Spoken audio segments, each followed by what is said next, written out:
Dear students, we are in the second part of the wrist and hand complex. So the radiocarpal joint is formed by the radius and the radio-ulnar disc as part of the triangular, that is what we earlier learned as the TFCC, proximally and by the scaphoid lunate tricutum distally. Proximal and distal segments of the radiocarpal joint. The distal radius has a single continuous biconcave, two concave curvature that is long and shallow side to side frontal plane. In frontal plane we have a long and shallow biconcave curvature and a shorter and sharper anterior posterior sagittal plane. In the frontal plane, if you go through the length of the frontal plane, you get a biconcave curvature that is shallow from side to side.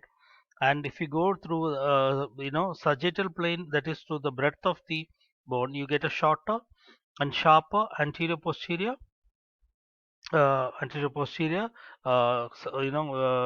curvature.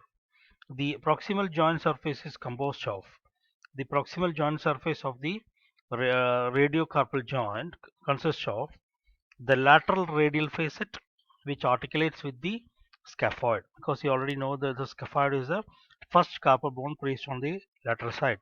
So naturally the first articulation is going to be between lateral radial facet, which articulates with the scaphoid, the medial radial facet, which articulates with the next bone, that is scaphoid, then lunate, the TFCC, which articulates predominantly with the tricutum, although it has some contact with the lunate in the neutral list. So yeah, so we can say that the lateral radial facet will attach with scaphoid, the medial radial facet will attach with lunate, and the TFCC will attach with the tricutum, but also with the second carpal bone, that is the lunate.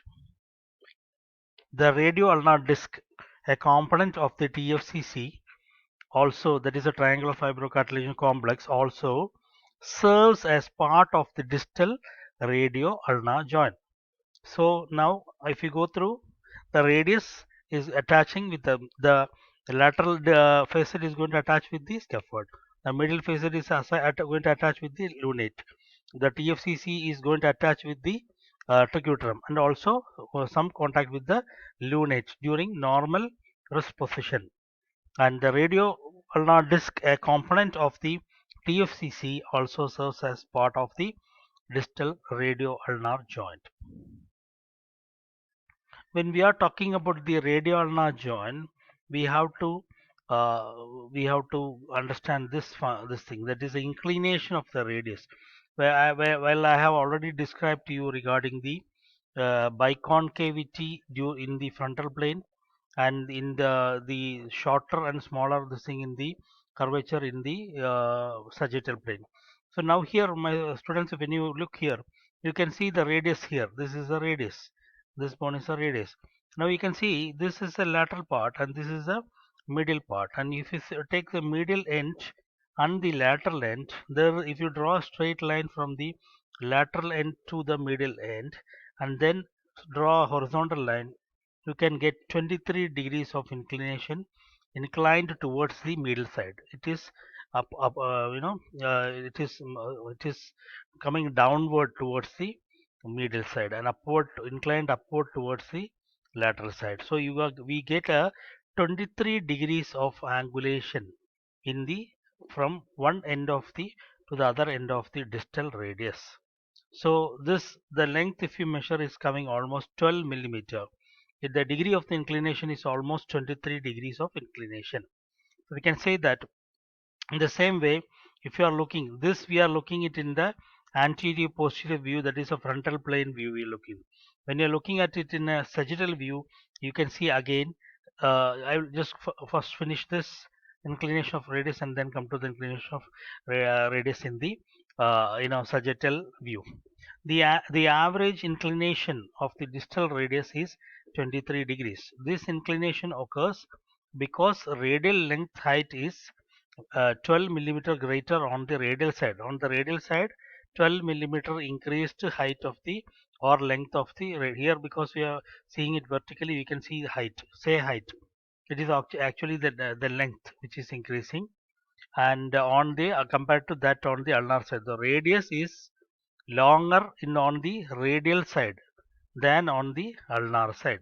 So because of that, there is a extra 12 millimeter length on the radial side or the lateral side of the radius, the medial side of the radius comparatively. So this creates a angle of inclination angle of inclination, which is otherwise called as inclination of the radius, which is around 23 degrees. The distal radius is tilted 11 degrees.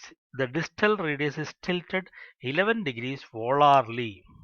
Volarly, when you see, if you see the radius in the sagittal view, you see the distal end on the anterior side of the radius. This is the anterior side of the radius.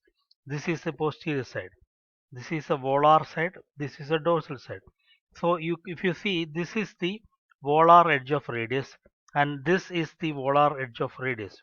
So if you put a dot here and then put a dot here and then draw a line, so you're going to get a the line which is, the distal radius, that is in the sagittal view, and then draw a horizontal line. You get 11 degrees of inclination. So volarly the length is lesser compared to that of the dorsal radius in sagittal view. So this two angulations are, even though when you see this, but this is why you can see that here, if you see, if you try to move this, the metacarpal and the wrist joint towards the lateral, this position of the radius does not allow more radial deviation. But here you can see that the space is more available: soft tissue space, fibrocartilaginous disc, TFCC, and articular disc, everything is present here. Because of this, what will happen, you can understand that biomechanically ulnar deviation will be, the hand can move towards this side more. That is why we got the increased range of almost 45 degree in the half of the 90-degree deviation. That is 45 degrees available in the ulnar deviation, whereas radial deviation we are getting only around 30 degrees or 20 or more than 25 degrees. The TFCC, that is a triangular fibrocartilaginous complex, consists of the radioulnar disc and the various fibrous attachments that provide the primary support for the distal radioulnar joint.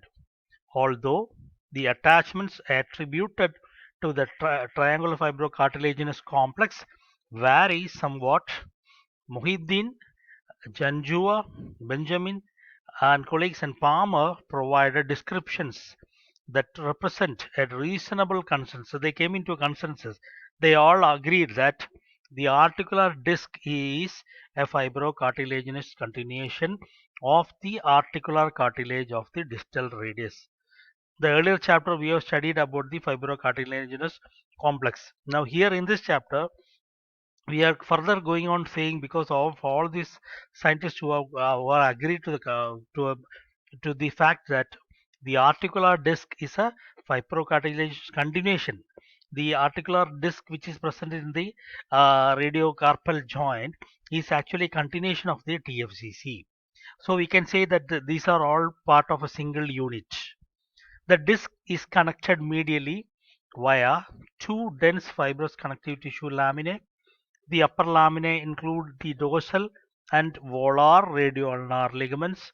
So here when we are talking about the ligaments, you see that the ligaments are also divided into according to the anterior or posterior presence of the ligament. That is, anterior is called volar, posterior is called dorsal, which attach to the ulnar head and ulnar styloid.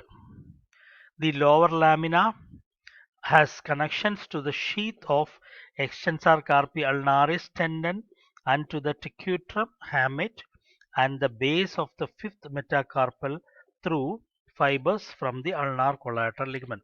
So next slide we have the figure. You'll understand how the orientation of the all these ligaments which I have discussed.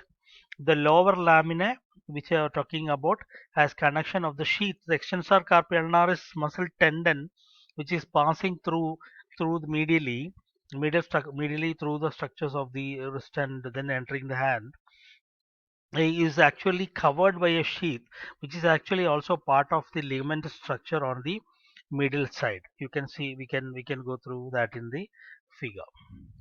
See here you can see, this is what we have been discussing about. So here you can see the radius. This is the radius.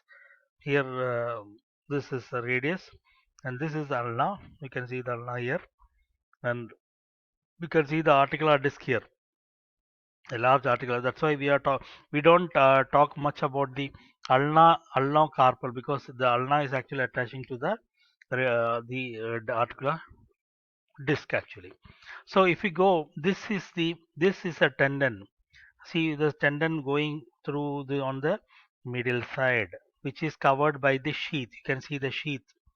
That is what we call as ECU sheath, means extensor carpi ulnaris sheath. Sheath of the extensor carpi ulnaris tendon. This tendon is here what you see. And then you can see, the even though it is a sheath, it is actually attachment for all the ligaments of the medial compartment, medial side, not the compartment, medial side of the radiocarpal the joints. Okay, and it is also the ligaments are also volar as well as dorsal. So we can say we have a volar ligament, which is, this is the volar radio, because it is attaching to radius. Radio means not the usual radio. Here we are talking about the radius. So attachment of the radius. So we calling it is anteriorly present. So anterior volar, anterior radio ulnar ligament, because here it is not attaching to ulna, but here because it is attaching to all the structures of the ulnar side. So radio volar, radio ulnar ligament, dorsal, that is which is present in the on the posterior side. So dorsal radio ulnar ligament attached on the radial radius from the and then to the ulnar structures. Ulno-lunate ligament from the ulnar area attaching to the lunate bone. So this is the ulno-lunate ligament. Then what is this? It is at this ligament naturally it is coming from the ulna. So ulno, so what is this bone? This is tricutum. So you have scaphoid, lunate, tricutum, trapezium, trapezoid, capitate, and hamate. Hamate is a larger bone and most centrally placed on the distal. It has most of the attachments, and we'll study that later on. So, and then you have one more structure called as the meniscus homologue, which is actually playing an important role here also. So going back, you again, if you go through, you will have a better idea. The TFCC consists of the radio ulnar disc and the various fibrous attachment that provide the primary support for the distal radio ulnar joint.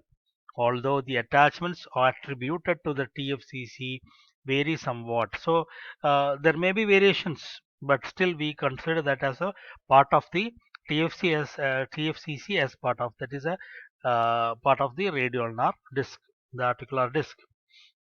According to all these scientists, that Mohiuddin, Janjua, Benjamin, Palmer, they all believe that articular disc is actually an extension of the TFCC.